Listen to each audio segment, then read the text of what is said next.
Hey, what's going on, guys? It's Bakes here, and thank you for joining me for day number 23 of my 31 Days of Horror. Today's movie is a Hammer horror flick from the year 1967. This is actually the second Hammer horror flick that I've done in this year's 31 Days. The first one was Curse of the Werewolf, very early on, and that was a first time watch. This movie is one that I had seen once before, so second time viewing for today's review. As I said, from the year 1967, today's movie is titled Quatermass and the Pit. So getting into the plot for Quatermass and the Pit, the movie opens with these construction workers digging out this new subway tunnel for a new train line going through. It takes place in London, by the way. I should clarify that as well. And while clearing out space underground for this new tunnel, the workers come across these skulls and skeletons of these bodies that are human-like but not quite. They have like these really big tops over their heads and whatever, but the rest is otherwise humanoid, maybe just a little bit smaller and whatever. So they're like, what the fuck are these? The newspaper starts promoting it as these ape men found underground, whatever. And the government come in and all these scientists, and they're trying to figure out, what the fuck these skeletons are. After digging a little bit further, they end up finding this big metal object, I guess, underground, and they're not quite sure what it is. And again, one of the skeletons is actually found within the object. And I'm going to leave the plot there. I'm sure just from listening to it, you think you sort of get the gist of what the reveal is and where it's going and whatever. This movie actually has a lot of different twists and turns and reveals and changes direction multiple times. So even though I feel like somewhat I've given a lot away, but I actually haven't spoiled too much, so I'm going to leave the plot description there for Quatermass and the Pit. Let's get into my thoughts of this movie now. So like I was saying before in that intro, talking about the plot description, it probably sounds like I've given a lot away, and I'm guessing if you're listening to the plot description, you already have a rough idea in your head of what you think the movie's going in with its direction and its reveals and whatever.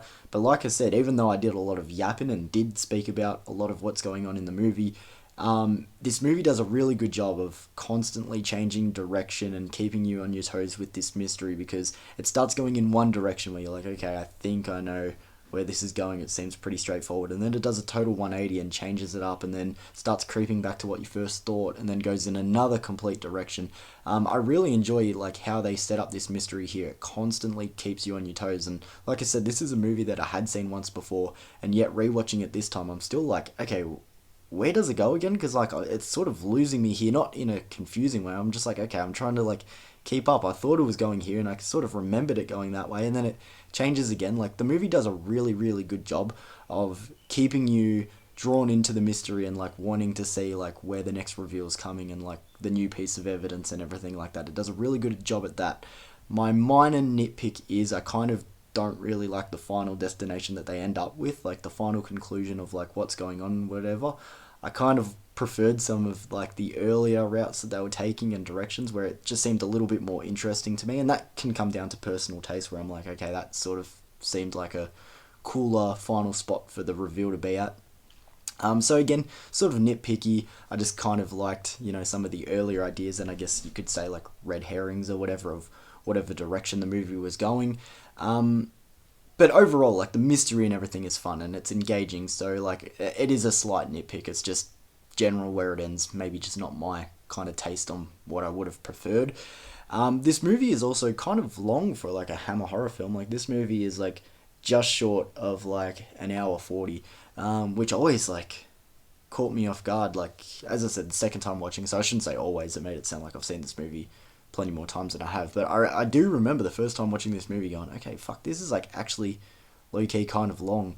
And I was definitely feeling the length of it this time around. Again, just coming home from after work, needing to watch a movie for my 31 days. This one was on the lineup and I went, yep, I'll do this one. And yeah, towards the end, as much as the mystery is fun and you're like excited to see what direction it's going, at a certain point you're like, okay, I like the pieces are starting to come together.